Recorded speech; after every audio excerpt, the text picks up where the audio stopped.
ternyata ini adalah warisan yang sangat besar dan berharga di mata Tuhan.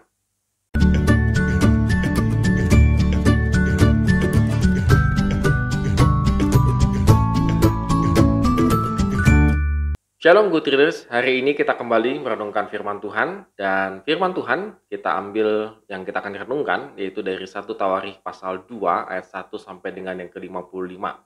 Jangan bosan-bosan membaca turunan dari kemarin ya, karena memang pembukaan dari Tawarikh demikian.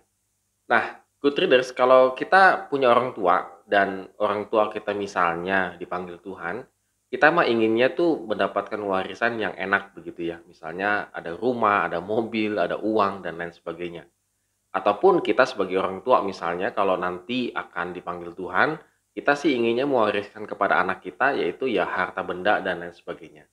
Tentunya hal ini baik gitu ya, bukan tidak baik. Tetapi pada kenyataannya seringkali kita jumpai tidak demikian. Kita tidak mendapatkan warisan atau kita tidak bisa memberikan warisan. Nah, hari ini kita akan bisa melihat bagaimana keturunan-keturunan ini memiliki satu warisan yang luar biasa. Penulis Tawarikh mengajak para pembacanya untuk menegakkan takhta Daud kembali. Silsilah Yehuda dimulai dengan anak-anak Yehuda. Kita bisa lihat di ayat 3 sampai dengan yang ke-9 yang dikelompokkan menurut ibu-ibu mereka. Ada dan Onan mati karena berbuat jahat di hadapan Tuhan. Di ayat yang ketiga, ada Ahar, keturunan Karmi, dan Zerah, mati karena tidak setia. Kita bisa bandingkan dengan Joshua pasal 7 ayat yang pertama. Nah, sebaliknya keturunan Peres beranak cucu dan diberkati sebagai tanda Allah berkenan pada kesetiaan dan ketaatan mereka. Tidak ada cacat yang dicatat pada garis keturunan ini, karena nantinya akan menuju kepada Daud, Raja Agungnya Israel. Nah, keturunan Ram lalu dijabarkan di ayat yang ke-10 sampai dengan yang ke-17. Fokusnya adalah pada silsilah dinasti Daud, bukan pada urutan kelahiran. Isai, ayah Daud, adalah keturunan Ram. Kemudian keturunan Kaleb dijabarkan di ayat 18 sampai dengan yang ke-24. Kaleb adalah nenek moyang Besalel, gitu ya, ayat yang ke-20, yang mengawasi pembangunan kemah suci. Keluaran 31 ayat 1 sampai dengan yang ke-5. Jadi penulis Tawarikh melihat hubungan yang erat antara tahta Daud dengan ibadah bait Allah. Ini luar biasanya ya, penulis Tawarikh mencatatnya. Kemudian anak-anak Yerahmeel didaftarkan di ayat yang ke-25 sampai dengan 33, ayat 34 sampai dengan yang ke-41. Elisama menjadi fokus perhatian di ayat yang ke-41 karena leluhurnya adalah orang Mesir. Ayat yang ke-34. Apakah dia dan keturunannya juga bagian umat Allah? Kita tahu bagaimana orang Israel itu menjaga banget ya lingkungan mereka sehingga tidak boleh ada campur dengan yang lain. Kemudian keturunan Kaleb untuk kedua kalinya dicatat, begitu ya. Penulis Tawarikh menunjukkan bahwa ia dan keturunannya sah sebagai bangsa Israel yang bersaudara dekat dengan dinasti Daud.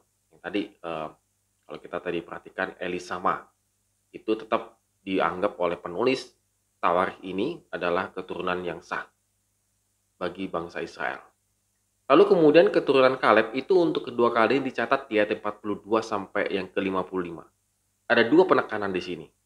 Penyebutan Zif, Merasa, dan juga Hebron, wilayah-wilayah di luar komunitas pasca pembuangan, memberikan harapan pemulihan wilayah bangsa Israel. Yang kedua, penyebutan keturunan Gundik di ayat yang 46 dan 48, dan keturunan Keni, orang non-Israel yang masuk ke suku Yehuda, meyakinkan bahwa mereka pun termasuk umat Allah yang dihormati setelah masa pembuangan. Jadi kalau kita bisa melihat di sini, penulis Tawarikh ini benar-benar mendesain mana orang-orang yang tidak taat itu tidak masuk ke dalam tulisannya dia. Tetapi mana keturunannya dari awalnya sampai akhirnya itu masuk orang-orang yang taat, maka itu masuk menjadi garis keturunan yang dikehendaki oleh Tuhan. Bukan masalah bangsa Mesirnya kah dia, dari manakah dia, dan lain sebagainya begitu ya. Bahkan kalau kita bilang tadi ada kata keturunan Gundik gitu kan. Kita tahu Gundik itu konotasinya negatif. Ya memang pada zaman itu Gundik berlaku begitu ya. Gundik itu dalam terjemahan sederhananya ya istri kedua, ketiga, keempat lah kira-kira demikian begitu kalau zamannya perjanjian lama. Seolah-olah kan kayak gimana begitu kesannya. Bukan masalah di situnya. tetapi bagaimana keturunan-keturunan itu menghasilkan ketaatan dan kesetiaan kepada Tuhan. Jadi ini warisan yang ditarik lurus oleh Tawarikh itu adalah orang-orang yang setia kepada Tuhan. Ini adalah warisan yang sangat luar biasa.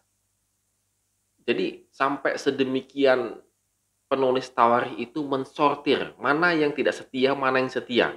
Mereka bisa melihat semuanya itu dari awal sampai juga pada masanya begitu ya. Nah, good reader saya rasa demikian juga dengan kita. Kita seringkali menarik garis keturunan kita begitu ya. Oh, ayahnya si ini, si ini, si ini, si ini, si ini. Itu bagus begitu ya supaya kita tahu siapa keturunan-keturunan kita. Tetapi kalau di hadapan Tuhan itu bukan masalah keturunan siapa-siapanya, tidak. Tetapi mana apakah kita itu menghasilkan keturunan-keturunan yang taat kepada Tuhan? Ini menjadi garis lurusnya.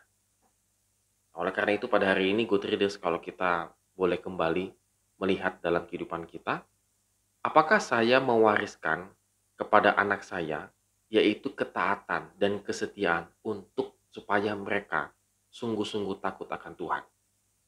Atau saya sibuk mencari uang, lalu saya pikir dengan saya memberikan warisan harta benda, maka mereka safety, aman. Ternyata tidak. Kalau di hadapan Tuhan, yang dicatat itu adalah ketaatannya. Bukan masalah kesuksesannya, harta bendanya, dan lain sebagainya. Dan kalau kita posisinya sebagai anak, bagaimana saya dengan sebagai anak? Pertanyaan sederhana juga. Apakah kita selama hidup menjadi orang, menjadi manusia, itu berproduksi dengan ketaatan kita atau tidak? Kita harus taat dalam segala hal. Supaya nanti ketika kita akan memiliki keturunan berikutnya, itu adalah keturunan yang taat dan takut akan Tuhan. Ternyata ini adalah warisan yang sangat besar dan berharga di mata Tuhan. Ketaatan, kesetiaan, dan takut akan Tuhan. Amin. Terima kasih telah menonton video ini. Have a nice day and God bless us.